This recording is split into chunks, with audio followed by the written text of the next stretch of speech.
Bonjour les raccoons, j'espère que vous allez bien. Avant de commencer cette vidéo, je voudrais remercier tous les raccoons qui soutiennent passivement ces différents projets tout en bénéficiant des réductions de moins 20% sur les frais de transaction chez Binance, en vous taguant comme raccoon. C'est un avantage qui est accordé à vie pour tous les membres qui se taguent comme raccoon. En plus de vous accorder les moins 20% sur vos frais de transaction, Binance verse un pourcentage à la communauté qui finance les dépenses liées aux différents projets. Les postes de dépenses qui sont très consommateurs en cash sont différents serveurs, AWS et Azure, utilisés dans le cadre de nos projets, ainsi que les crash tests. Merci les amis pour ce soutien passif. Si vous avez à cœur de nous soutenir et bénéficier de ces réductions, n'hésitez pas à aller regarder le process à suivre dans la description de cette vidéo.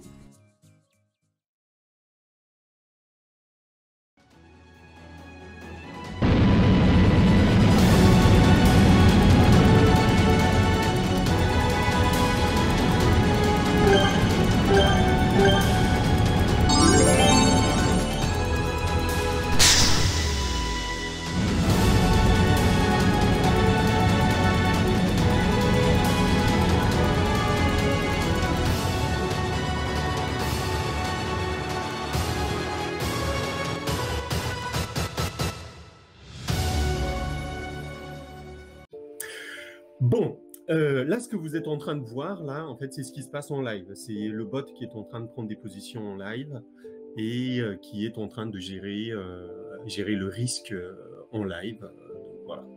Et vous allez être habitué, en fait, à avoir des positions qui vont être ouvertes et fermées comme ça voilà, tout le temps, 24 heures sur 24, 7 jours sur 7, que vous dormiez, que vous ou pas, voilà, ça c'est quelque chose qui va fonctionner comme ça. Ce que vous voyez là, par exemple, il y a 5 positions ouvertes avec 28 ordres qui sont en attente ici. Donc voilà. Et ici, voilà, vous voyez, vous êtes habitué à un Binance, je suppose. Mais de toute façon, pas de panique. Là, vous venez de voir, là, il y a une position qui vient d'être clôturée. Donc, de toute façon, une autre position qui vient d'être clôturée. Alors, donc, de toute façon, pas de panique. Je vais faire en sorte de vous embarquer tranquillement, comme si, voilà, il suffit qu'il y ait un seul débutant pour que je m'aligne vraiment à son niveau pour que personne ne soit perdu lors de cet embarquement. Alors, commençons par le commencement. Donc, je vais quand même vous présenter assez rapidement en fait tout ce qu'on a accompli jusque-là. Il faut savoir que nous sommes une équipe de développeurs Raccoon qui faisons ça vraiment en mode voilà, parce que ça nous passionne et puis on voudrait offrir en fait un bot gratuit à tous les raccoons parce qu'aujourd'hui le problème des bots c'est que il y a énormément de bots en fait qui nécessitent beaucoup de configuration et qui coûtent très très cher. On s'est rendu compte que voilà, il y a énormément de raccoons en fait qui ont des tout petits portefeuilles et puis qui n'ont pas les moyens de payer des bots à 100 € ou 10 $ ou 15 $ par mois, voilà, peu importe. Donc la volonté de la communauté, c'était il y a un an, hein, pratiquement un an, c'est de développer en fait un bot accessible à tous les raccoons et gratuitement. Donc quand on parle de gratuité, bah, on parle du fait que on ne travaille pas dessus 7 jours sur 7, 24 heures sur 24, hein, même si c'est ce qu'on fait un peu en ce moment. Donc on a tous les développeurs en fait, on a tous un boulot à côté, donc du coup on travaille plutôt le soir et le week-end pour faire ce bot. Et ce qui se passe, c'est que puisqu'on ne travaille que le soir et le week-end et qu'on ne travaille pas tous les jours, mais on travaille quand même plusieurs jours par semaine, on n'avance pas super vite. Donc on avance un peu à notre rythme, mais bon voilà, de toute façon on n'a pas d'obligation de résultat ou quoi que ce soit. On est vraiment passionné par tout ce qui est gestion quantitative et puis algorithmique. Donc voilà, quand il y a de la passion, on s'en fout un peu de ce qu'on gagne, ce qu'on perd en termes d'argent et en termes de temps aussi. Du temps, on en a perdu pas mal, notamment par rapport à Binance, en fait, qui nous a mis un peu les bâtons dans les roues, mais c'est pas de leur faute. Ce sont plutôt les limitations qui ont été imposées par Binance qui ont fait que on a perdu pas mal de temps. Bon, maintenant, on va commencer. Je vais commencer en fait par vous présenter tout ce qu'on a fait en termes de bots très rapidement. Alors déjà, je vais vous présenter en fait notre interface. Dans cet écran-là, je ne sais pas si tout le monde voit. Donc ici, ce que vous voyez ici, en fait, c'est notre en fait panneau d'administration. Voilà, tout simplement. Et là-dedans, ce qu'on voit ici, c'est voilà, ce qu'on a fait jusque-là. C'est là où on gère en fait un peu le bot et on configure le bot. Donc, pourquoi nous, on préfère configurer le bot et pas vous? Parce que, comme je vous l'ai évoqué tout à l'heure, le problème de beaucoup de personnes, beaucoup de raccoons, qui sont notamment débutants, ils veulent pas s'amuser à configurer leur bot. Ils veulent juste, voilà, ils veulent que le bot fasse son travail, pas de configuration de type est-ce qu'il faut indiquer que c'est un marché haussier ou c'est un marché baissier ou c'est un marché qui est en range. Voilà, il y a certains bots qui nécessitent que on indique carrément ce genre d'informations en fait dans le paramétrage. Et là, on n'a vraiment pas envie que les raccoons s'amusent à paramétrer ce genre de choses. On veut juste offrir un truc qui est super simple, c'est voilà, le profil. Voilà, on a des profils qui sont créés et on indique en fait, voilà, en créant par exemple ici un profil, on indique en fait s'il est riscophobe, s'il est dynamique, s'il a un profil dynamique, s'il a un profil agressif. Enfin, il y a plusieurs profils qu'on a mis en place. Et ça, je vous expliquerai pour les bêta-testeurs en particulier. Et en gros, tout ce dont on a besoin, c'est que le bêta-testeur, il nous dise, que le raccoon nous dise, bon bah voilà, moi je suis plutôt un profil agressif ou plutôt un profil modéré, voilà, quelque chose comme ça. Et il a juste à entrer son API key et puis son secret key et puis c'est dans les profils et puis on active ou désactive son profil et puis c'est parti. Et il va avoir en fait accès à plusieurs stratégies qu'on va lui proposer en fonction de son profil. Là, par exemple, vous pouvez voir en fait plein de stratégies qui sont destinées en fait à différents raccoons en fonction de leur profil. Notre volonté en fait, c'est vraiment de proposer un nombre important de stratégies. Vraiment, j'insiste sur ça. Pourquoi le nombre des stratégies est important?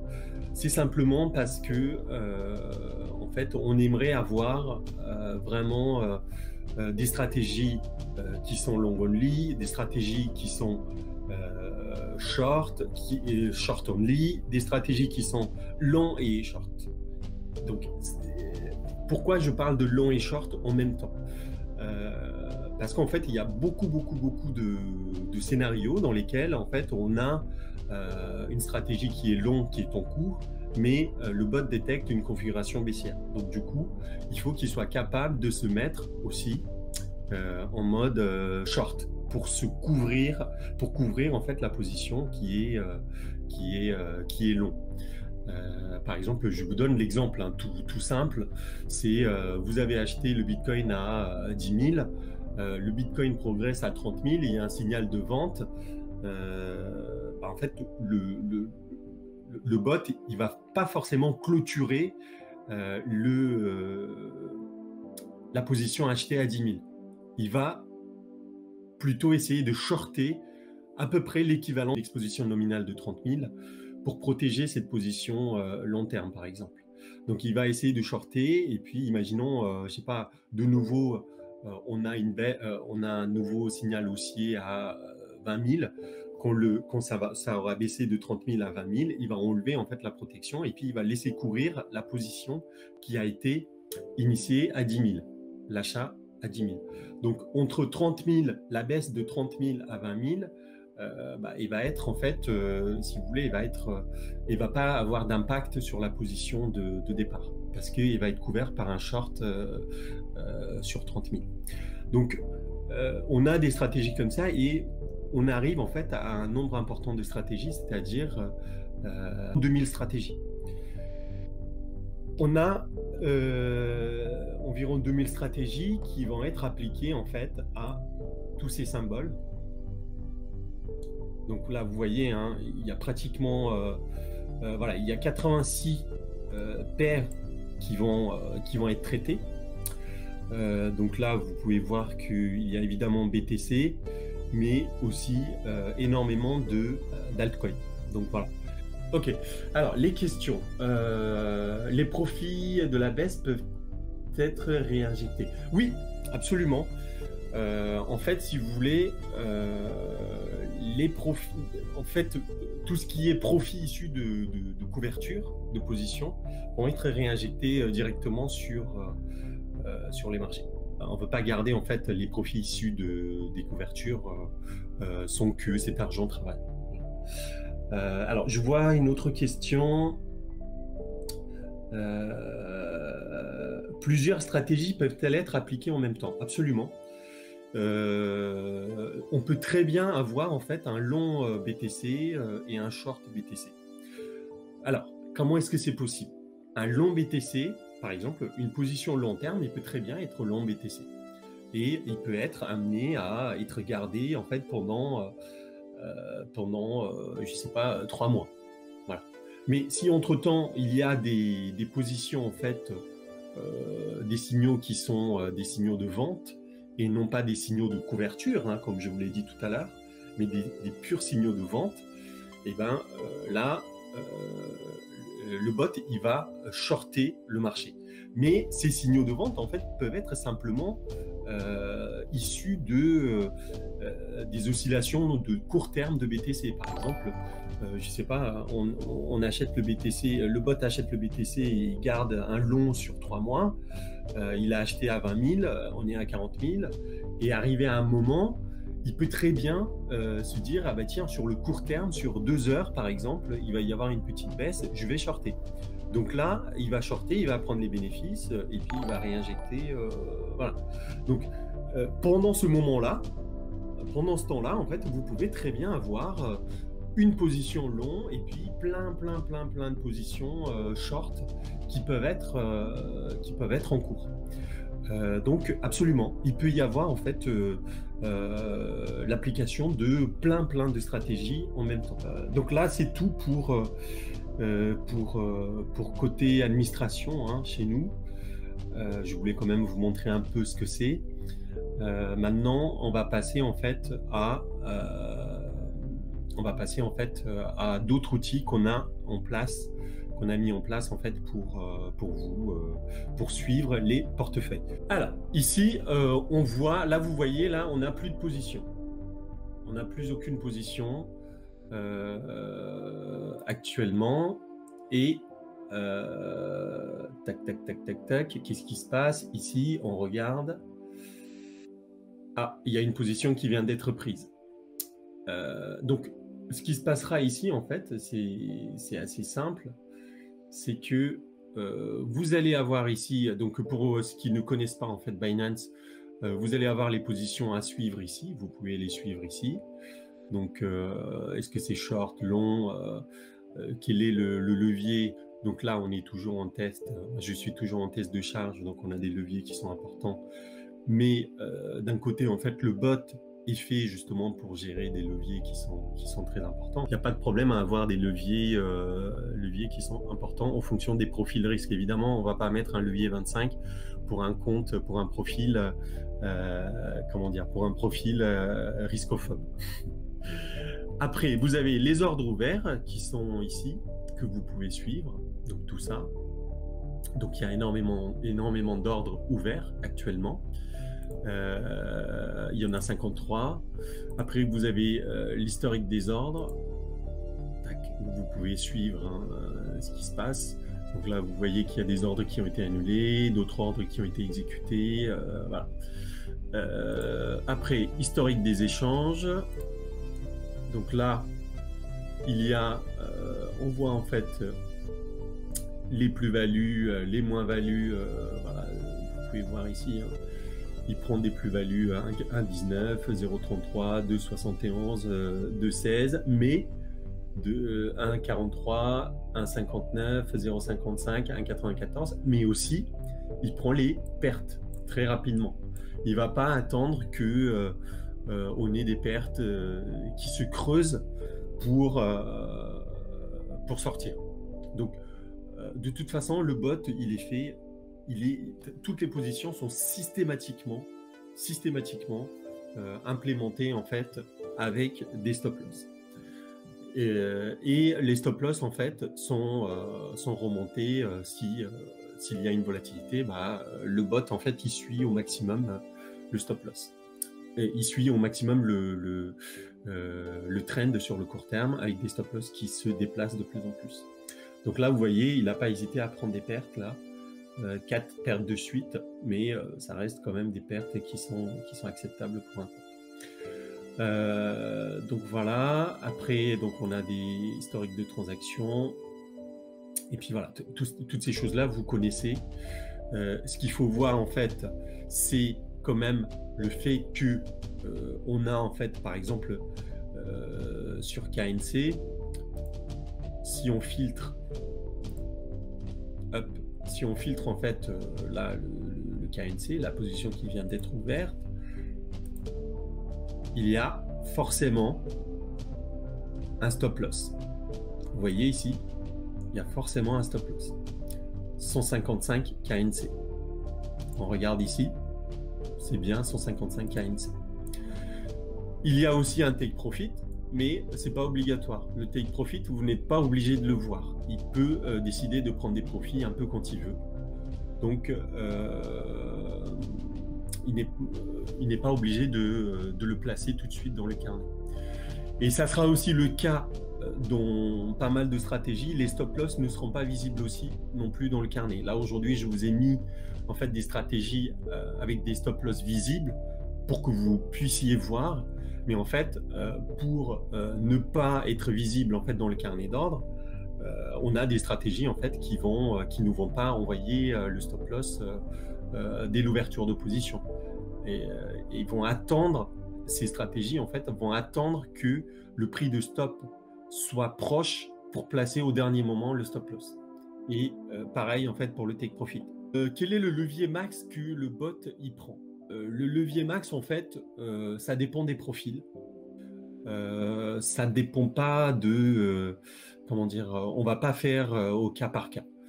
En fait, on a des leviers max qui sont de 0,5 pour les riscophobes et puis maximum 15 à 20 pour des profils extrêmement agressifs. Voilà. Mais entre les deux, on a le levier 1 pour des profils modérés, levier 2 à 3 pour des profils dynamiques. Voilà. Pour des profils agressifs, on peut monter à 5, ultra agressifs, on peut monter à 10. Sur certaines paires, comment dire, le levier il peut être plus important. Quand je dis plus important, il peut être de l'ordre de 15. Voilà. Et ça dépend de la volatilité observée en fait sur le court moyen terme sur la paire. Évidemment, si la volatilité est importante sur la paire, une paire qui peut avoir en fait un levier de 15, elle peut très bien en fait être descendu. Ce levier peut très bien être descendu à 3 parce que il y a une extrême volatilité qui s'installe ou à 0,08 voilà. Donc, le levier en fait c'est pas quelque chose qui est comment dire, qui est fixe. Le levier max évidemment est fixe, mais le levier lui il va varier en fonction de l'état de marché. Si on est plutôt dans un marché qui range, et ben là, le levier peut être important. Il peut s'approcher de levier max autorisé. Mais si il y a en fait il y a des tendances très court terme qui sont très nettes, qui sont très visibles, là, évidemment, on ne prend pas des risques de liquidation, donc le levier, il est ramené à, par exemple, à 1 ou 1,5, 2, même si le levier max autorisé est à 15, par exemple. Donc ça, le levier, il évolue d'une façon dynamique. Ça, c'est quelque chose qui est extrêmement important à comprendre parce que, évidemment, quand on est humain et qu'on traite en fait au mode humain, on a un levier, on oublie de changer de levier parce que en fait, le régime de volatilité de marché il vient de changer. Et de toute façon, quand on est humain et que quand on est plutôt débutant, c'est la question de volatilité, c'est quand même quelque chose qui est extrêmement difficile à gérer parce que ça nécessite qu'on calcule la volatilité en permanence, en temps réel, pratiquement tick par tick, donc transaction par transaction. On calcule en fait la volatilité pour tous nos bots. Donc vous savez, hein, vous avez sans doute vu la vidéo dans la communauté, vous savez que en fait on n'a pas un seul bot qui travaille, on a plusieurs bots qui travaillent. Donc on a la bot de gestion de risque, on a des bots en fait qui s'occupent uniquement qui s'occupent d'avoir en fait les données de marché. S'il y a une déconnexion, bah il y en a un autre qui prend le relais et tout ça. Donc on a des bots de backup qui vont s'occuper de prendre en fait les données de marché. On a des bots qui vont calculer des indicateurs. On a des bots en fait qui vont générer des signaux. On a des bots qui vont prendre en fait ces signaux, qui vont les implémenter, donc qui vont envoyer les ordres. On a des bots qui vont après, une fois que l'ordre est envoyé, qui vont gérer le risque tout de suite après. Et puis on a aussi des bots, en fait ce qu'on appelle des watchdogs, qui vont regarder si tout ce monde travaille de concert. Évidemment, si il y a des problèmes, nous, les développeurs, on est avertis en temps réel. Si on n'arrive pas à résoudre le problème en fait en temps réel, ce qui reste la priorité en fait, c'est la protection du compte. Donc peu importe les plus-values ou moins-values, en fait on neutralise toutes les positions et puis on arrête le bot jusqu'à ce que on trouve le problème et qu'on fasse une mise à jour. Voilà. La phase de test, évidemment, est faite pour ça, hein, pour rencontrer ce genre de problème, pour essayer d'avoir un maximum de problèmes pendant la phase de test, pour que quand on déploiera le bot pour les raccoons totalement gratuitement d'ici cet été, je pense, il faut que les raccoons, une fois que le bot final est validé, il faut pas qu'on rencontre des problèmes critiques, quoi. Donc la phase test est faite pour pour détecter ce genre de problème. Donc voilà, pour la question de levier, voilà, je pense que j'ai répondu. Alors, on a parfois des leviers qui peuvent être importants, mais la somme investie, par exemple par rapport à un levier important, est très petite. Il ne faut pas croire qu'on va avoir en fait, je sais pas moi, sur 1000 $, par exemple, sur un compte de 1000 $, on va pas mettre 100 $ sur une position. C'est pas possible. Ça, les gens qui ont recours en fait à notre bot, ils vont pas du tout avoir ça. Ils vont pas avoir la possibilité d'avoir ça, et on va pas leur laisser le choix d'avoir cette possibilité-là. Donc c'est pour ça qu'en fait la configuration, elle est totalement, comment dire, c'est nous qui faisons la configuration. Et après, une fois que le bot est lancé, on laisse tourner le bot. Donc par exemple, un bot ne prendra pas, par exemple sur un profil riscophobe, un bot ne prendra jamais, par exemple, sur un profil riscophobe, il prendra jamais 2% d'un portefeuille, du total du portefeuille, sur une position. C'est impossible, ça ne viendra pas. Évidemment, sur un portefeuille riscophobe, c'est plutôt 0,25% du portefeuille qui est alloué au maximum à une position. Voilà. Sur des profils agressifs, notamment des profils crash test qu'on a, parce qu'on fait aussi des crash tests, hein, énormément de crash tests pour faire crasher des comptes, hein, pour voir quelle est la limite de telle ou telle stratégie ou tel bot ou telle mise à jour qu'on vient de faire. Là, très clairement, on pousse le bot à faire crasher le compte. Et ça, du coup, on autorise en fait des leviers qui sont extrêmes. On a déjà testé avec la première team des leviers de 60 parfois, et uniquement dans le but de faire crasher le compte. Et malgré ce levier-là, en fait, on n'a aucun compte qui a crashé. Donc voilà, excepté pour des raisons de test, on n'aura pas en fait des leviers aussi importants pour des profils, même des profils les plus risqués. Voilà. Je regarde, il y a plein de questions. Tac. Ok, donc on poursuit parce que sinon on va pas aller très loin. Donc voilà, là c'est un petit compte test pour le bot. Donc c'est un compte en fait qui essaye c'est un compte test de charge, ce qu'on appelle la charge. C'est justement on essaye de faire crasher le bot en envoyant un maximum de charge. Je vais y venir. Donc, quels sont les outils que nous avons pour suivre vos portefeuilles? Les différents outils que nous avons pour suivre vos portefeuilles. On a déjà, en fait, on a notre propre script qu'on met en place. Donc, si on veut regarder tel ou tel portefeuille, bon bah voilà, hein, on clique sur le portefeuille et puis on fait tourner le script et puis on a, hop, voilà, toutes les transactions, toutes les informations. Tac, là, on a vraiment toutes les informations. Bon, pour vous, c'est peut-être illisible, mais pour nous, enfin pour ce qui développe, c'est quelque chose en fait qui est extrêmement lisible. Il n'y a aucun problème à lire ça, à détecter des problèmes, à détecter des erreurs. On y arrive sans problème.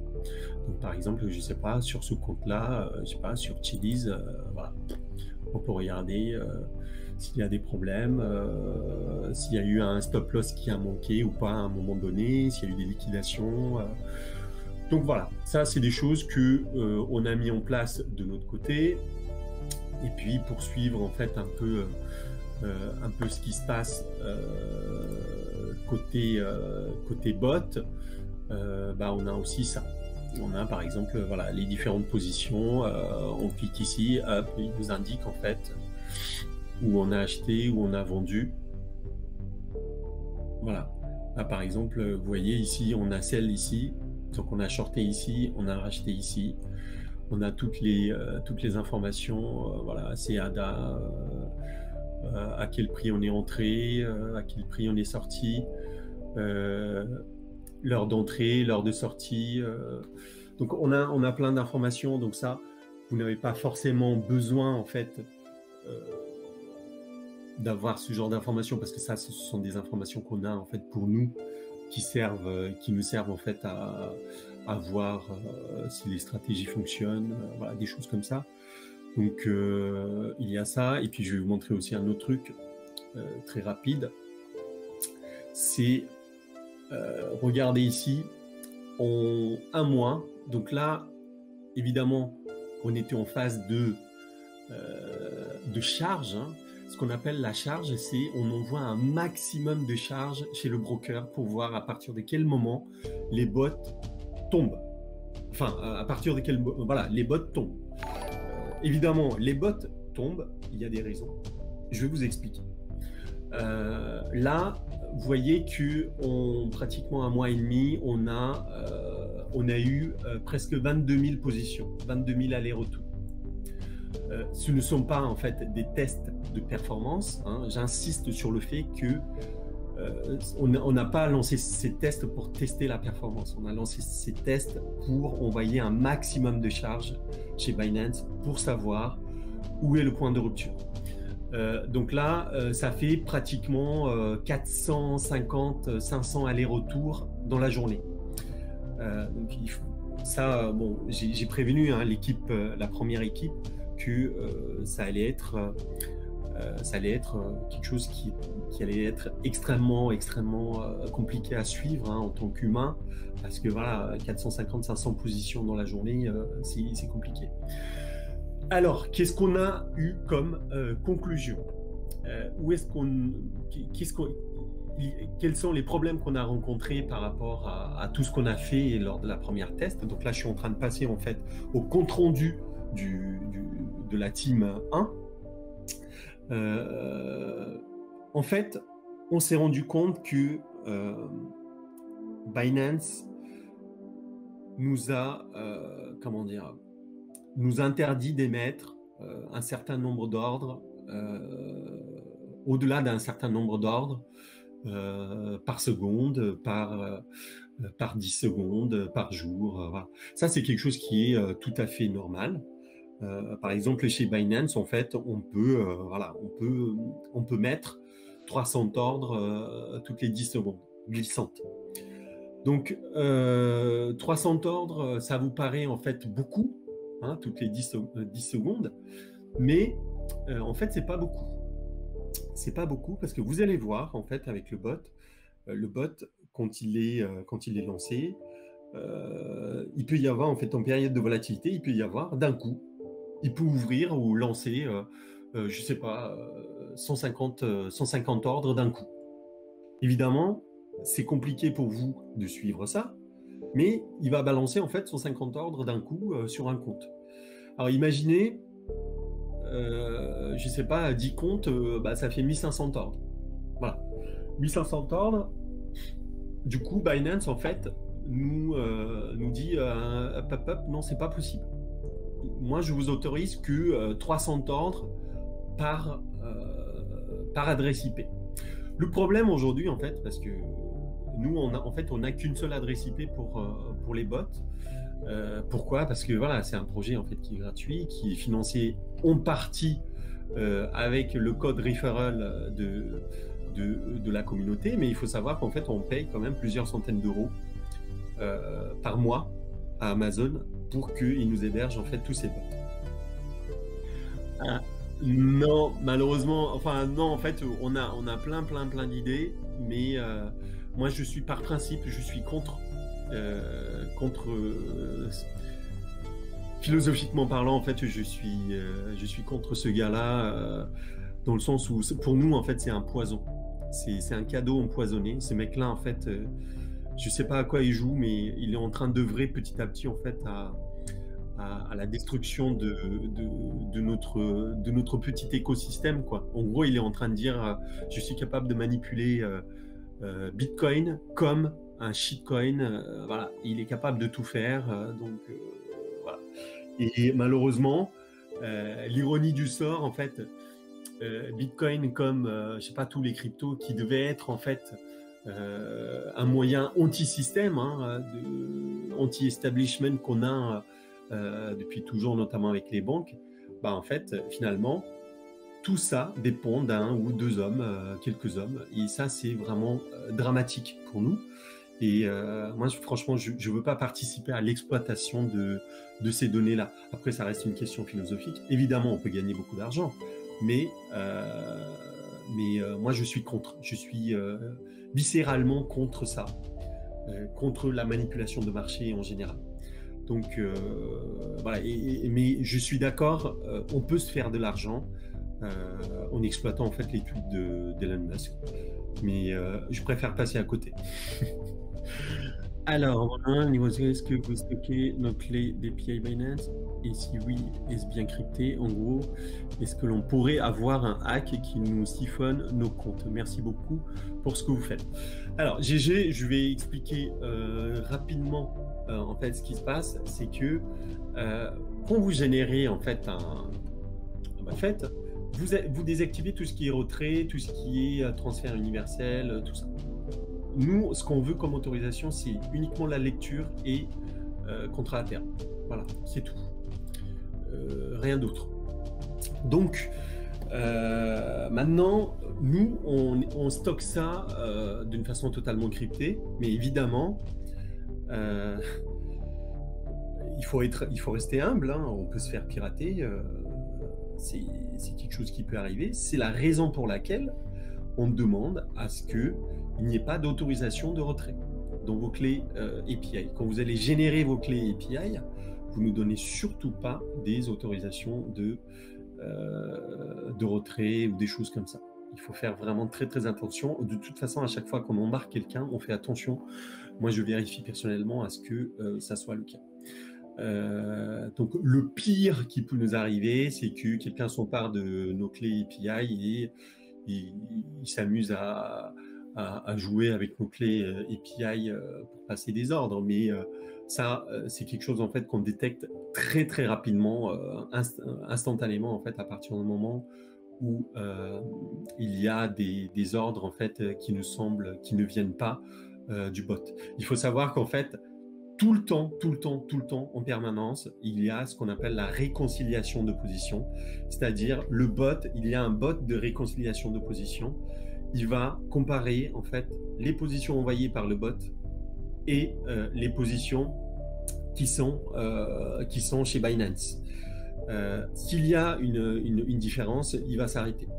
Il va tout arrêter et donc c'est pour ça qu'on demande en fait un compte spécifique à ça, dédié à ça, sur lequel vous n'interviendrez pas manuellement. À partir du moment où vous allez intervenir manuellement, le bot en fait il va tout arrêter. Il va tout arrêter, il va tout bloquer, donc voilà. Donc normalement en fait voilà, on a prévu quand même des parades hein, contre un éventuel hack, mais il faut rester humble et il faut toujours se dire qu'il y a plus malin que soi.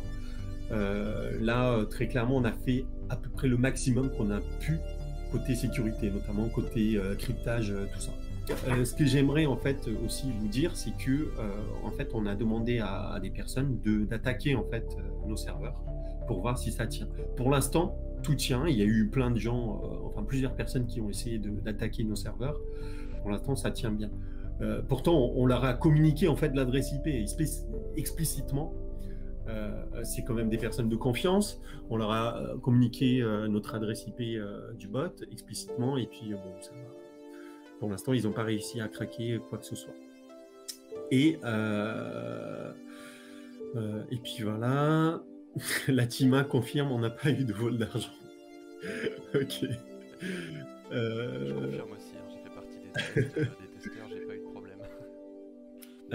Alors, j'ai Alex qui demande, j'utilise jamais les futurs sur Binance, donc si je donne accès à mon compte, mais que le bot trade uniquement sur futurs, c'est ok d'utiliser le même compte. Oui, il n'y a pas de problème par rapport à ça. Alors, par rapport aux différentes paires, ce qui se passe en fait, c'est que aujourd'hui, en fait, on a des paires versus USDT. Uniquement, et dans le futur on va avoir en fait des paires qui vont être versus tout, et on va aussi s'attaquer en fait au marché spot sans problème.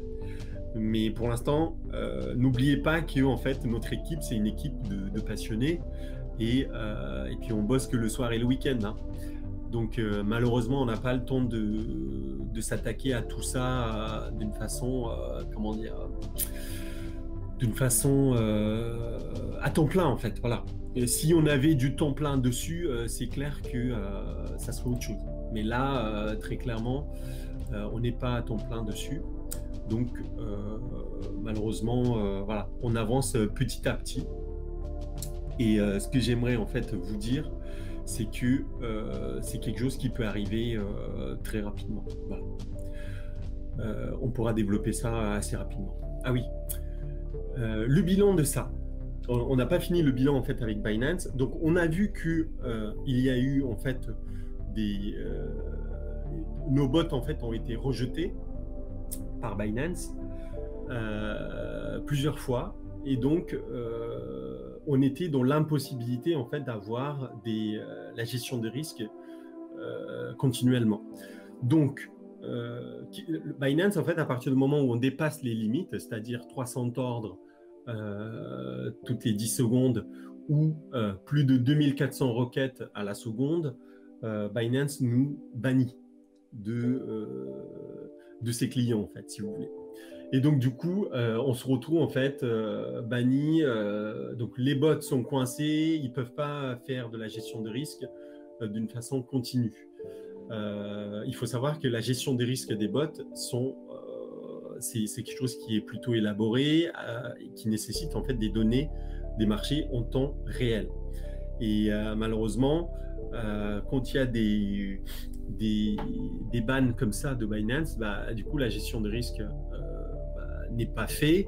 Et pendant X temps, on est sans gestion de risque. Et donc, ça devient compliqué de gérer les positions. Notamment si on a 150, 200 positions dans le compte. Donc, ce qui se passe, c'est que, en fait, ce qui se passe, c'est que on a essayé de coder pour contourner, en fait, ces problématiques-là.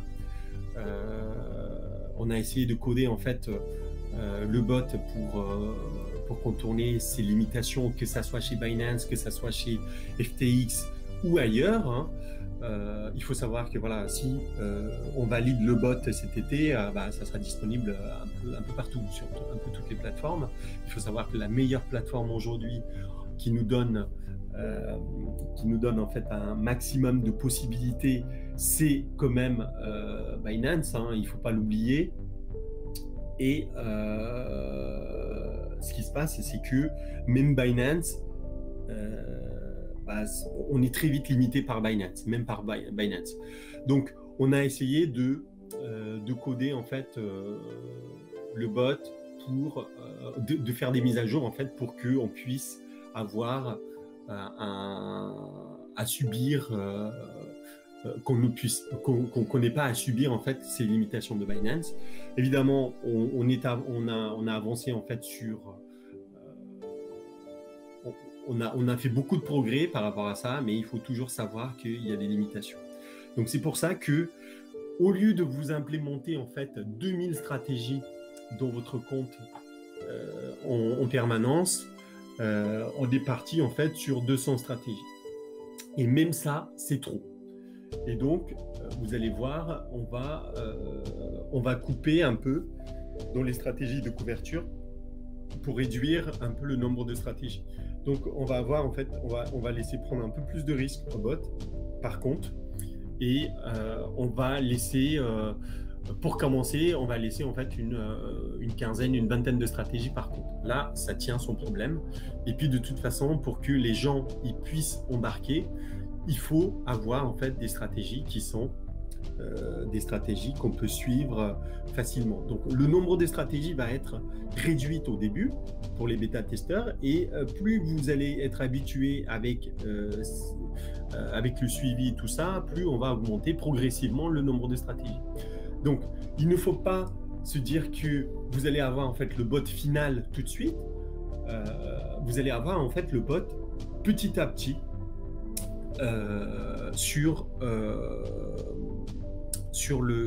dans votre compte. Donc, les capacités du bot vont être implémentées petit à petit dans votre compte. Donc, au début, vous allez commencer tout doucement pour pouvoir suivre. Hein, et puis, voilà, petit à petit, ça va monter en crescendo. Et puis, arrivé à un moment, évidemment, vous n'allez plus suivre, vous n'allez pas pouvoir suivre toutes les positions parce que vous allez constamment avoir je sais pas, 200, 300 positions sur les comptes pour les profils les plus risqués. Donc, voilà. Maintenant, comment on peut contourner tout ça? On peut parfaitement contourner, on peut parfaitement en fait mettre toutes les stratégies, c'est-à-dire les 2000 stratégies sur chaque compte, en ayant une adresse IP par compte, une instance par compte. Donc ça veut dire quoi? Ça veut dire qu'on va payer en fait, on va payer Amazon une instance par compte. Donc on a calculé que pour 100 comptes, ça nous coûterait 12 000 $ par mois. Donc c'est quelque chose en fait qui coûte extrêmement cher et évidemment il y a des raccoons. Enfin c'est hors de question d'avoir en fait cette solution là. Mais il y a quand même eu des débats en fait dans la première team en disant qu'il y a certains gros comptes qui peuvent parrainer des petits comptes. Donc ils peuvent payer en fait les frais des petits comptes. Voilà, il y a eu un élan de solidarité par rapport à ça. C'est une discussion qui est actuellement en cours et comme vous le savez dans la communauté, on ne veut pas que les raccoons sortent $1 de leur poche. Il faut que ça soit un projet de passion. Il ne faut pas que l'argent vienne discriminer les uns et les autres. Voilà. Donc ça c'est vraiment mon souhait et j'aimerais qu'on trouve en fait une solution pour que toutes les stratégies puissent être appliquées pour tout le monde, sans distinction de compte, qu'un raccoon avec $100 qui puisse profiter exactement des mêmes signaux qu'un raccoon avec 1 million. Voilà. Donc je suis donc contre le principe de voilà, privilégier en fait ceux qui ont beaucoup d'argent et c'est pas intéressant. Ce qui ont déjà beaucoup d'argent, qui se font encore plus d'argent, c'est pas intéressant. Donc l'idée c'est vraiment que nous tous, tout le monde, peu importe voilà, la taille du compte, puisse profiter de ça. Donc on va essayer de trouver une solution en mode solidarité, mais on est en train de réfléchir à ça. Mais en attendant, en fait, on réduira le nombre de stratégies, tout simplement. Voilà. On réduira le nombre de stratégies. Les performances seront moins importantes que prévu parce que quand on réduit le nombre de stratégies, notamment les stratégies de couverture, on installe en fait un biais directionnel sur les marchés. Donc le risque-prix est un peu plus important. À un moment, en fait, j'ai montré comment ça marche, les stratégies de couverture dans la team 1. En fait, pratiquement sur toutes les positions qu'on prend, il y a une position de couverture qui se met en place petit à petit. Et ça, malheureusement, c'est quelque chose qu'on ne peut pas faire sur tous les comptes pour l'instant. Donc voilà, on va trouver une solution, mais il faut que ça soit en mode solidarité, quoi. Et voilà, je pense que vous connaissez la philosophie de la communauté. C'est génial parce que du coup tout le monde est là en train de commenter en disant ouais, super projet, super projet. Il y en a même qui disent ce n'est plus Robin mais raconte des bois. Ça m'a fait beaucoup rire. Donc voilà, j'ai peut-être laissé passer des questions ou pas? Oui, peut-être un petit peu plus tard, plus tôt je veux dire. Tac. Comment faire Julie, oui, alors ouais. c'était au moment où tu parlais justement des limites qu'imposait Binance et du coup certains posaient la question mais comment on va faire quand le bot va du coup grandir, quand le bot aura encore plus d'activité, est-ce que ça va poser, j'imagine que c'était ça la question, est-ce que ça va causer des soucis ou pas vis-à-vis de ces fameuses limites. Il y avait aussi d'autres questions, pourquoi AWS en termes de serveurs, pourquoi pas aller ailleurs ou même avoir nos propres serveurs dans une pièce, quoi. Alors, je vais répondre aux deux questions par rapport en fait, par rapport au nombre de limitations.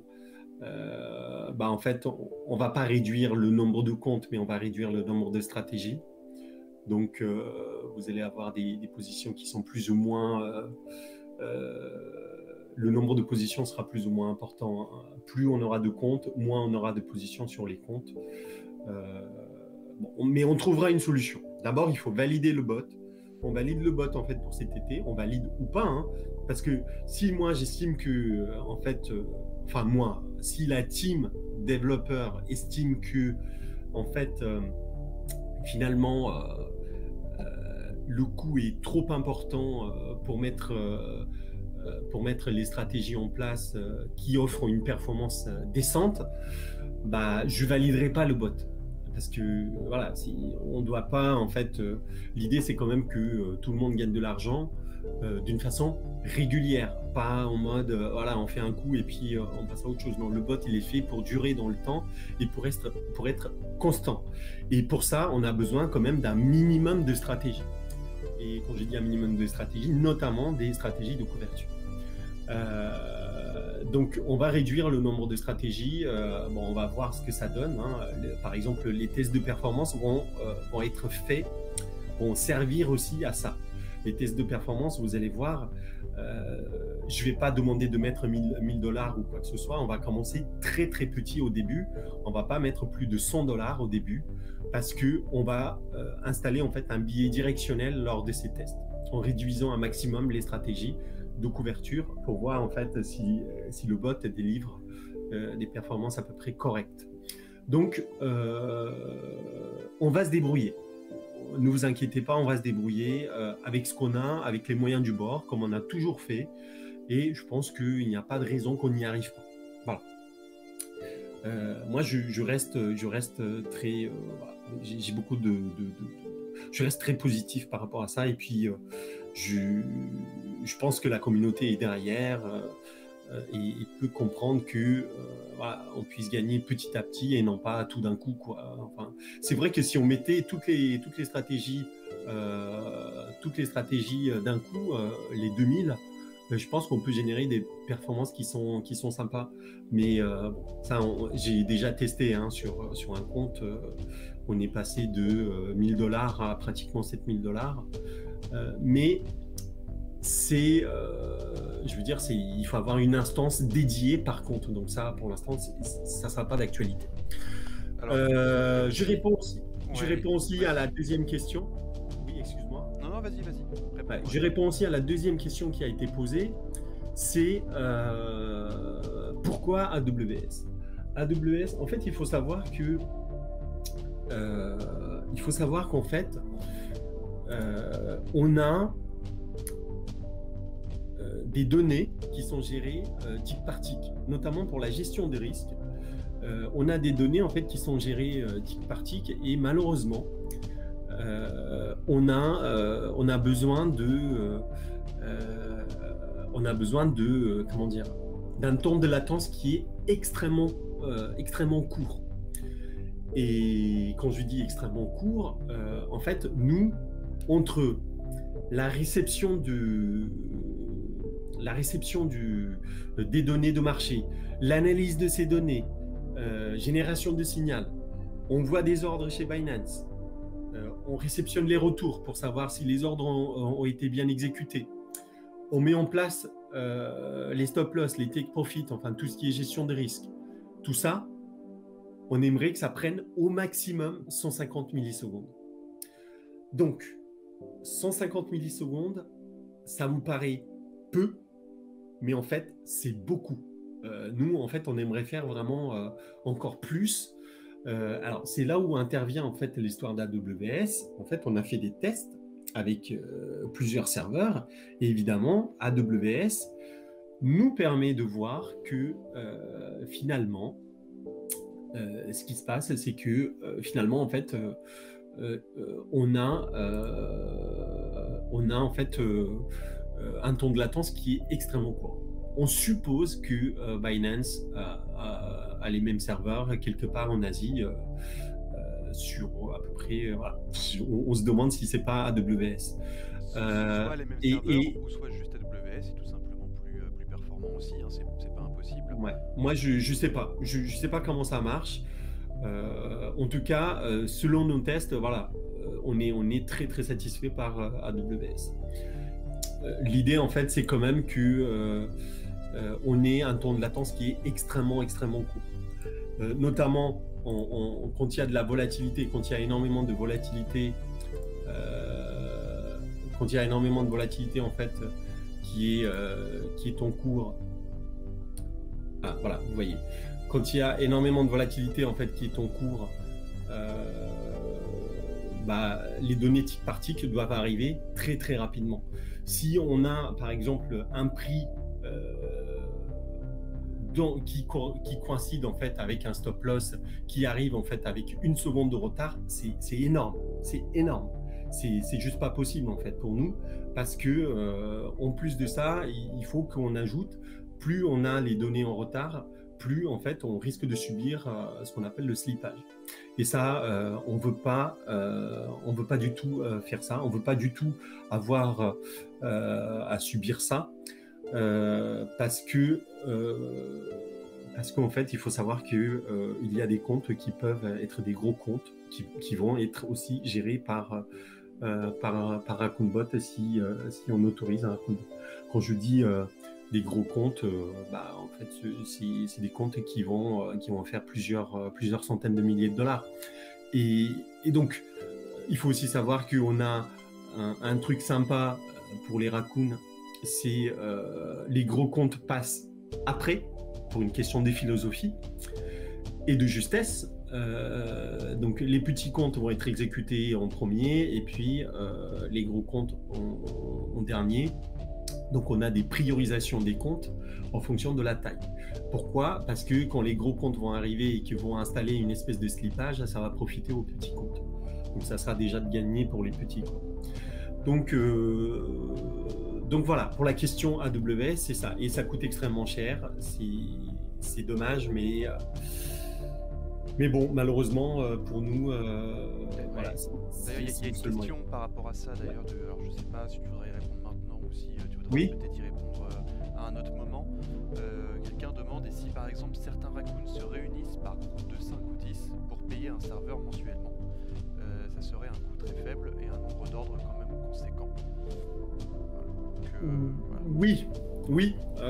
Alors, la question, en fait, elle a été posée. Elle a été posée dans la team 1. On a eu des débats enflammés par rapport à ça. Aujourd'hui, en fait, bon, vous savez qu'on vient tous de passer une super année 2020, une très belle année début d'année 2021. Mais donc il y en a plein qui s'ont fait beaucoup d'argent, c'est super. Mais il ne faut pas oublier que dans la communauté, on a des gens pour qui 100 euros, 500 euros, c'est quand même une grosse somme.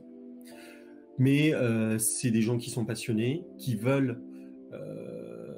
sont passionnés par les marchés et qui veulent avoir en fait accès au bot, sont payés voilà, à 10 euros, machin, tu vois. Vous voyez, donc moi j'aimerais vraiment tout faire. Dans la limite, vraiment tout ce que j'ai, j'aimerais utiliser tout ce que j'ai comme arsenal pour que ça soit gratuit pour tout le monde.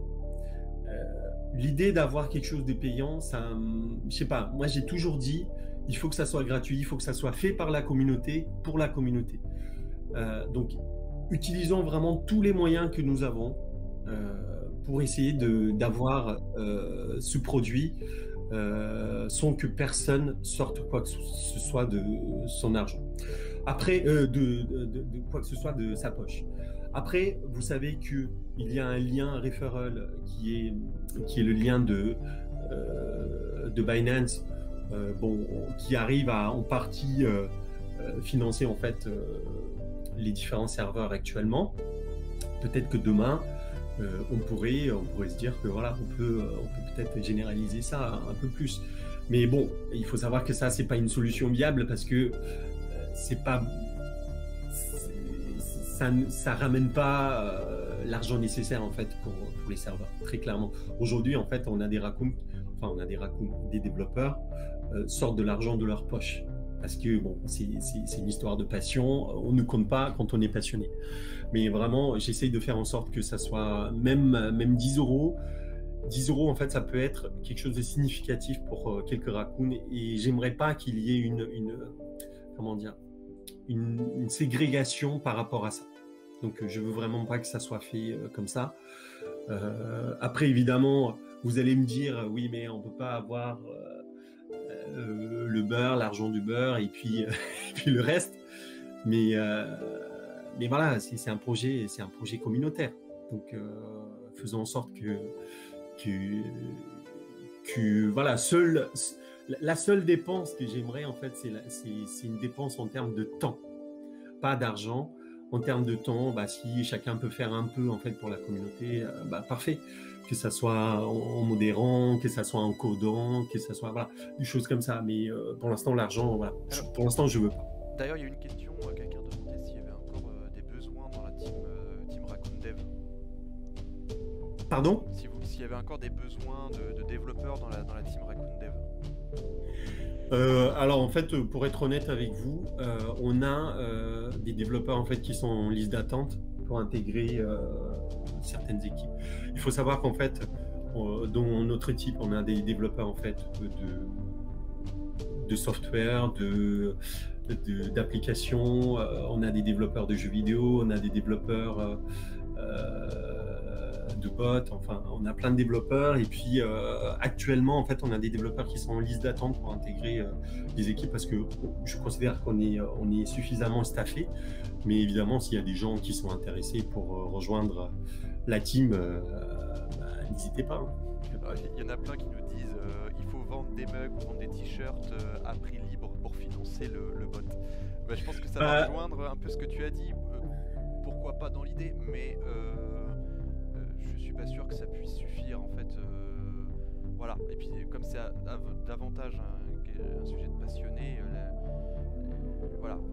Ouais. Je te laisse répondre, mais je suis pas ouais, sûr mais ça c'est. Oui. Ça, c'est des choses qu'on peut, peut-être, oui. En fait, l'histoire des dons, ça a été évoqué, vous le savez, hein, ça a été évoqué dès le mois de décembre. Il y a plusieurs raccoons qui ont voulu faire des dons au projet. Là aussi, j'ai refusé, en fait, c'est parce que je ne veux pas, en fait, avoir l'impression que je dois quelque chose. C'est un projet, en fait, qui est un projet communautaire qui doit être libre d'échouer comme réussir. Si on échoue, c'est pas grave. Malgré les moyens qu'on y met, c'est pas grave. Si on réussit, tant mieux pour tout le monde. À partir du moment, en fait, j'accepte des dons destinés à ce projet, je me sentirais redevable de quelque chose et ça me mettrait sous pression, en fait, pour livrer quelque chose à tout prix. Et ça, je veux pas. Très clairement, je veux pas. C'est une question de confort par rapport à moi et par rapport aux développeurs.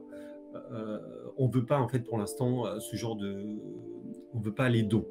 Évidemment, si demain, on voit que RaccoonBot, ça fait gagner de l'argent à tout le monde, que ça délivre un minimum de performance, que ça délivre une performance qui est peut-être supérieure aux performances des bots commerciaux, là, je serai OK pour accepter des dons, pour accepter tout ce que vous voulez, il n'y a pas de problème. Mais avant, je serai vraiment fermé à ce genre de propositions parce que je serai, comment dire, je serai très inconfortable avec ça et la team aussi est très inconfortable avec l'idée d'avoir des dons et puis avoir la pression de fournir un bot. C'est pas un truc commercial. Ça peut le devenir peut-être côté institutionnel, pourquoi pas, hein, faire payer des institutions, mais en tout cas pour les raccoons, voilà, il ne faut pas que ça devienne quelque chose de commercial. Donc si les raccoons gagnent, évidemment, vous me typez, il n'y a pas de problème. Là, il n'y a pas de problème pour nous dire on fait gagner de l'argent à tout le monde, donc s'ils typent, c'est parfait, tout le monde est gagnant, mais pas avant. Alors, après, j'ai quelqu'un qui dit « Ne pas rejoindre Napoléon dans son commercial, c'est une chose, mais ne pas vous ruiner en est une autre. » Je ne sais pas ce que ça veut dire, mais en tout cas, moi, je ne veux pas parler des bots commerciaux. Hein. Il ne faut pas cracher non plus sur les différents bots qui existent, qui font... c'est leur business, voilà, c'est comme ça en fait. Il y a du business partout à faire et chacun a son gagne-pain et je pense que voilà, il faut pas cracher sur les gens. Ce qu'on peut quand même dire, c'est que comme tu l'avais dit d'ailleurs dans la dernière vidéo sur les bots, c'est qu'il faut faire attention, nous surtout quand on nous parle avec de beaux jolis mots marketing et qu'on nous parle d'intelligence artificielle, bien faire la différence parfois entre ce que c'est qu'une intelligence artificielle et ce que c'est qu'un bot. Parfois les gens vont prétendre que leur techno c'est un truc révolutionnaire, une intelligence artificielle de malade, alors que dans le fond c'est certes un bot très avancé, mais ce n'est pas non plus une intelligence artificielle. Voilà. Ouais. Donc attention aux termes marketing parfois. Ouais, non mais très clairement, il y a des bots en fait qui se vendent comme embarquant de l'intelligence artificielle, d'autres, enfin il y a plein de choses. Nous, enfin c'est un bot qui est assez simple. Hein. C'est un bot en fait qui prend en compte ses erreurs, qui évolue à peu près tout seul, mais pour moi, je ne qualifierais pas ça d'intelligence artificielle parce que finalement, c'est un jeu de probabilité en fait, des scénarios qui se réalisent ou qui ne se réalisent pas, et le bot, il prend ça en compte, il agrège en fait, les échecs et les réussites pour dire telle ou telle stratégie doit être écartée ou peut-être réintégrée. Donc ça s'arrête là, on ne va pas aller plus loin. Alors, pourquoi ne pas faire un client relais à domicile qui passerait des ordres via son adresse IP perso? La question a été évoquée, comme je vous ai dit tout à l'heure, en fait, le temps de latence serait extrêmement important. Donc, ça veut dire qu'en fait, le bot, lui, il va réceptionner les prix, il va tout réceptionner. Il va générer les signaux, il va envoyer en fait le signal à votre adresse IP, donc chez vous. Et puis vous allez envoyer en fait les ordres chez Binance. Donc c'est votre adresse IP qui sera taguée en fait chez Binance. C'est une solution qui paraît en fait intéressante, mais en fait c'est une solution qui n'est pas intéressante dans le sens où il y a énormément de décalage. Le décalage en fait, donc pour avoir fait le test, le décalage en fait peut être de plusieurs secondes parfois. Quand il y a beaucoup de volatilité, le décalage peut être de plusieurs secondes, et vous le savez très bien que plusieurs secondes sur le marché de crypto, c'est énorme. C'est énorme. On a certaines stratégies qui visent du 0,3%, 0,5% net, donc sans prendre en compte en fait les frais. Et ça, c'est extrêmement compliqué d'avoir 4, 5, 10 secondes de retard par rapport au marché. C'est catastrophique en fait. C'est quelque chose qu'on ne peut pas se permettre de faire. Donc cette solution-là, on l'a enlevée de notre liste. Alors, après, il y a l'histoire d'un smart contract. On ne peut pas utiliser un compte avec les fonds de plusieurs raccoons dessus. Si on peut faire quelque chose en fait avec un smart contract, mais encore une fois, il ne faut pas que... là, pour l'instant, on n'a pas de structure qui est autorisée par l'AMF ou par un régulateur, tout ça. Donc, c'est quelque chose qu'on envisage si jamais on a une structure qui est implémentée en France ou dans une juridiction en fait qui est régulée. Et voilà, parce que en fait, avoir un pool à gérer, c'est bien, mais il faut pas que le contrôle de ce pool soit donné entre les mains de quelques personnes. Très clairement, ça c'est quelque chose, c'est une responsabilité que je ne veux pas prendre. Pourquoi? Parce que en fait, il faut savoir que les gens avec qui je bosse aujourd'hui, je leur fais énormément confiance. Ce sont des personnes qui sont devenues des amis maintenant, hein, alors que je les connaissais pas avant la communauté Raccoon. Mais tous ces gens-là ne sont pas forcément à l'aise avec l'idée d'avoir en fait le contrôle d'un pool. Voilà. Et on ne sait pas. Moi, je connais tout le monde depuis un an. Moi, on ne sait pas. L'argent, ça peut rendre fou à certaines personnes. Donc, je ne veux même pas prendre ce risque-là. Donc, il faut vraiment qu'il y ait une structure qui soit bien implantée avec des politiques de protection de fonds, tout ça, pour envisager cette solution. Évidemment, cette solution, elle est et peut être envisagée sans problème. Je vais vous montrer pourquoi. Regardez. On a déjà pensé à la solution. On a déjà un smart contract en fait qu'on a déployé sur Ropsten. Ici, là, vous pouvez voir hein, l'adresse Ropsten. En gros, en fait, c'est ce qu'on appelle une réserve. Voilà, la réserve ici. Et en gros, en fait, 60% des bénéfices que la communauté générera dans le futur, hein, si jamais on a beaucoup d'argent qui est généré et on ne sait pas, et ben en fait, j'aimerais que ça soit reversé en fait à différents raccoons qui bossent dans la communauté gratuitement. Voilà. Et là, en fait, c'est un smart contract qu'on a créé sur ERC 777. On peut très bien passer ça sur BSC. Et qui embarque en fait un carnet d'ordre. Un carnet d'ordre qui est validé par la blockchain, et puis un carnet d'ordre en cours de validation. Donc, il y a vraiment une totale transparence par rapport au carnet d'ordre, et il n'y a pas de manipulation possible de carnet d'ordre. Et donc, chaque Raccoon, en fait, et qui a des tokens Raccoon, en fait, il peut venir échanger ces tokens contre des USDT en venant voir la réserve, en interrogeant la réserve. Bon, ça, on a tout qui est tout prêt. Voilà, c'est quelque chose. Si on arrive à avoir en fait un truc, si on valide le bot et que si je valide en fait d'autres projets et que on a une structure qui est régulée, tout ça, ce genre de choses, on peut mettre en place sans problème. Voilà. Mais pour l'instant, ce genre de choses, ça servira uniquement pour partager en fait les bénéfices de la communauté avec les Raccoons. Voilà. Mais cette solution est transposable en fait à un pool, à la gestion d'un pool. Donc voilà, bon, ça c'est des petites choses en fait que vous allez découvrir plus tard avec Raccoon. Si certains projets sont validés, vous allez avoir en fait plein de choses comme ça. Et vous allez avoir en fait par exemple ici,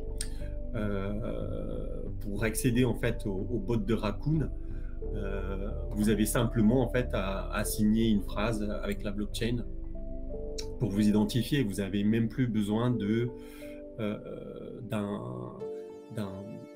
mot de passe ou un login. Voilà, c'est la blockchain qui fera office de tout ça. Bon, bref, je vais un peu loin, je suis un peu bavard. Donc, alors reprenons les questions. Alors justement, sur les performances, aura-t-on une idée d'un pourcentage des gains associés à un risque pour chaque profil? Alors, c'est par rapport en fait à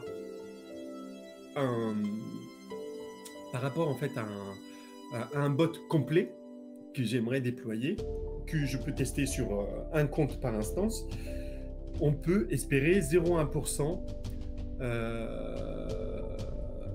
0,1% en fait de retour sur des profils très riscophobes.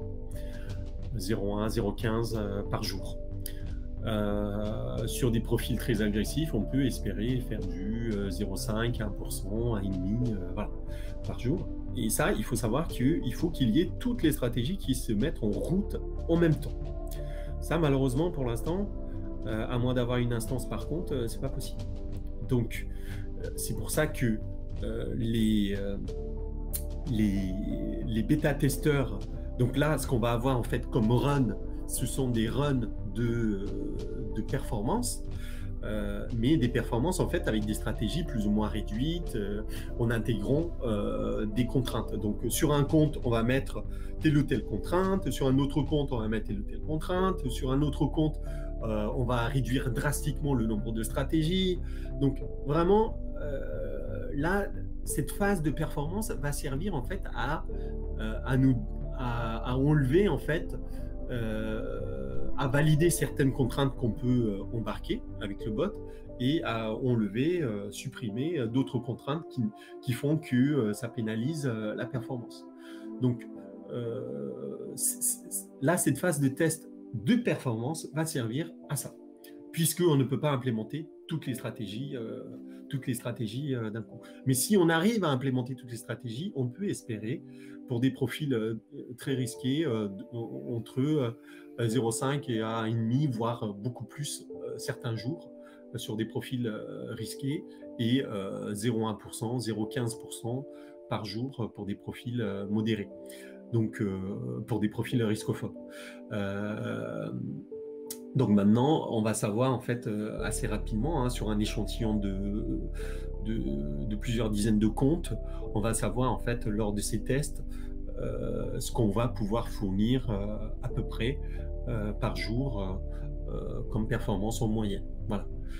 Donc ces tests vont servir à ça. C'est pour ça que je vous demande de ne pas mettre beaucoup d'argent. Je vous demande de mettre pour l'instant, pour commencer, de toute façon pour tout le monde, ça sera la même chose. C'est 100 dollars, 100 USDT, pas plus, parce que on avance dans l'inconnu, parce qu'on va installer plein de contraintes au bot pendant ces phases de test de performance. Donc il y a l'histoire d'un pourcentage de prix pris sur les bénéfices. Donc ça, j'ai évoqué le sujet. Hein. Si tout le monde gagne de l'argent, pourquoi pas, hein, il n'y a pas de problème. Si ça nous finance, c'est très bien. Alors après, perso, quand j'ai fait un don, je fais de manière 100% désintéressée. C'est un peu comme un investissement, c'est perdu, il n'y a rien à attendre en retour. Ça me fait vraiment plaisir d'apporter ma modeste contribution. Oui, j'ai abordé ce sujet-là. Ça vient pas de vous, en fait, je pense que ça vient de nous. Je pense que nous, on sera un peu mal à l'aise avec ça pour l'instant. Voilà. Si tout le monde gagne, c'est bien. Si demain, on valide pas le bot et qu'on dit, bon, bah, tant pis, c'est pas grave, on aura donné du temps, pas d'argent. Mais voilà. Mais en tout cas, je suis très touché par ce genre de message. Merci beaucoup. Merci de votre soutien et puis il arrivera un temps où j'accepterai ce genre de proposition si on arrive à gagner de l'argent, enfin si tout le monde arrive à gagner de l'argent. Alors, brider les performances. Est-ce que c'est bridé? Non, les performances ne sont pas bridées. Les performances seront sans doute bridées par rapport aux différents profils. Évidemment, on ne va pas mettre en place en fait des stratégies qui sont extrêmement risquées pour des profils qui sont des profils riscophobes. Donc forcément, le bridage peut venir de ça, du profil. Voilà. Alors, si Binance limite les ordres, les perfs seront bridés. Ah oui, si Binance limite... Oui, dans ce sens-là, absolument. C'est pour ça qu'en fait, on va faire les tests de performance hein, sur un échantillon restreint, certes, de comptes, mais on va faire des tests de performance pour voir, en fait, donc en intégrant des contraintes pour voir, en fait, quel est le niveau, quelle est, en fait, la perte de performance, en fait. Par rapport à un bot complet, quelle est la perte de performance qu'on peut subir en installant en fait telle ou telle contrainte. Donc ça va, voilà, on va être en fait sur ce genre de tests dans les prochaines semaines. Donc les prochaines semaines, c'est pas totalement des tests de performance. Hein, il faut savoir que ces tests de performance vont servir à savoir quels sont les paramètres qu'on peut accepter dans le bot, des paramètres qu'on ne peut pas accepter parce que ça grignote énormément la performance. Donc voilà. C'est vraiment génial, bon, merci ça, à tous. c'est cool. Ouais, merci à tous. Donc voilà les amis, moi donc là j'ai fait un compte rendu, le bilan, tout ça. Maintenant l'embarquement, comme je vous l'ai expliqué, donc les bêta-testeurs qui ont été choisis on va vous embarquer en fait dans un salon. Et puis je vais vous demander donc en privé les différents la génération des clés API pour mettre en place en fait les différents comptes. Et puis voilà, nous on aura l'occasion de suivre vos comptes en fait, voilà, comme je vous ai dit, hein, à travers cet outil-là, et puis à travers aussi les autres outils que je vous ai montrés. Donc je vous embarque en fait dans les salons, donc par Facebook Messenger, dans le salon bêta test. Je vous embarque dès demain. Et puis voilà, on va lancer le bot sur plusieurs comptes avec un départ de $100. Et donc vous pouvez vous amuser à suivre voilà, à suivre ce compte. Ce qui est extrêmement important, en fait, c'est ce qui est très très important en fait, c'est de ne pas faire des opérations manuelles sur ce compte. Il faut que ça soit dédié pendant le test. Il faut que ça soit dédié absolument au bot. Voilà. Parce que après en fait, ça peut nous fausser un peu le tracking en fait ici de notre côté. Donc il faut faire vraiment très très attention par rapport à ça. Voilà, je vous demande de faire attention par rapport à ça. Et sinon, si vous avez des questions, on a déjà une team 1 qui est plutôt habituée au bot, donc qui vous répondra. Je vous répondrai aussi. Je suis parfois très pris dans la journée, mais c'est pas grave. Si vous avez des questions à un moment donné de la journée, je vous répondrai avec plaisir. Sinon, ça sera le soir. Voilà. Alors, j'ai encore quelques petites questions. C'est quoi le timing pour les prochains embarquements?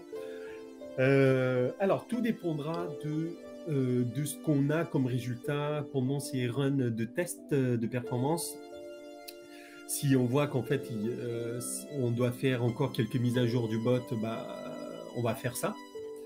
Il faut savoir que pendant le premier run, pendant la première phase, on a eu une mise à jour qui a pris 2 semaines de développement. 2 semaines de développement, c'est important. Donc voilà, hein, on a développé d'arrache-pied. Parfois, on avait des réunions qui se terminaient, enfin très souvent, on avait des réunions qui se terminaient franchement à 2 h du matin.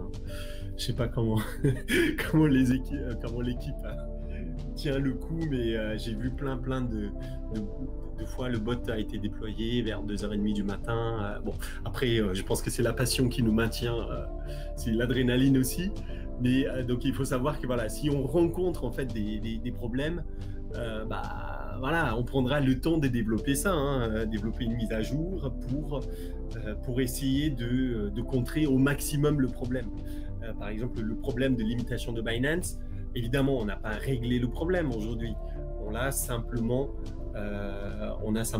réduit l'impact de ce problème sur nos stratégies, sur nos bots, mais on ne l'a pas totalement enlevé. Voilà. Donc, s'il y a s'il y a des choses en fait à développer, ça prendra un peu plus de temps. Donc, c'est pour ça que niveau timing, je ne veux pas être super précis. Ça sera en fait quand il faudra. De toute façon, on n'embarquera pas la prochaine équipe sans avoir fait des progrès significatifs par rapport à d'éventuels problèmes qu'on rencontrera pendant ce run. Donc, si on rencontre des problèmes, on prendra le temps qu'il faudra pour régler ces problèmes avant de vous embarquer. Voilà. Comment on sait si on a été choisi pour le bêta 2? En fait, toutes les informations ont été publiées sur Facebook. Je vais vous montrer en fait la publication, tous les noms en fait, parce qu'il y avait beaucoup de bêta-testeurs, beaucoup de personnes qui voulaient bêta-tester. J'ai volontairement réduit le nombre de bêta-testeurs parce que bon, il ne faut pas cramer du cash pour rien, hein. Donc c'est pour ça qu'on a procédé en fait à un tirage au sort, et là vous avez en fait toutes les informations ici. Là par exemple en fait dans la communauté, vous allez ici, vous allez dans les annonces,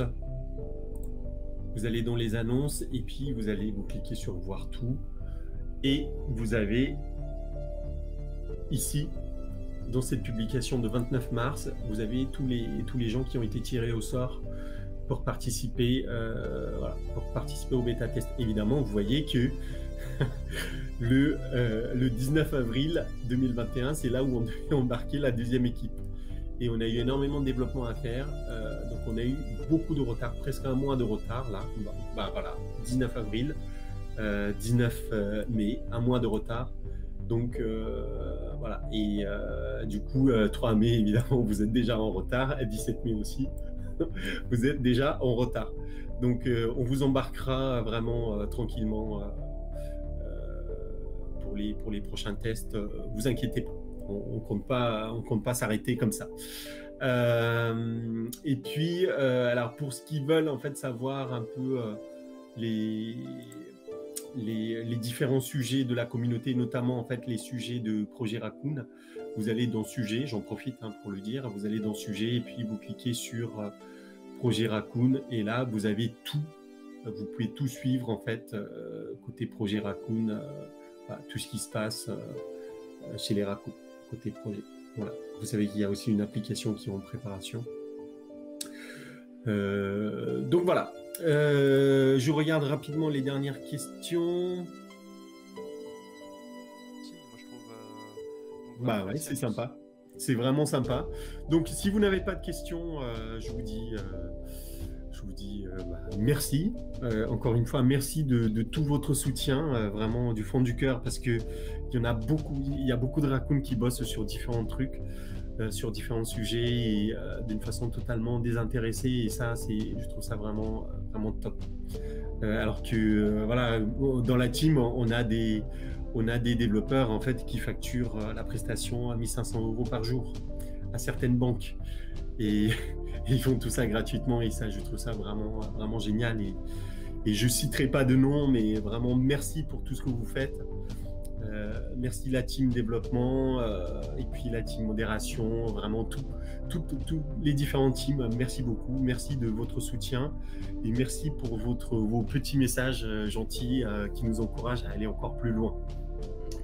Voilà, et je vous dis donc pour les bêta-testeurs à demain et puis peut-être à très vite pour un prochain live. Ouais, à la prochaine. Très vite. Voilà. Merci, à bientôt.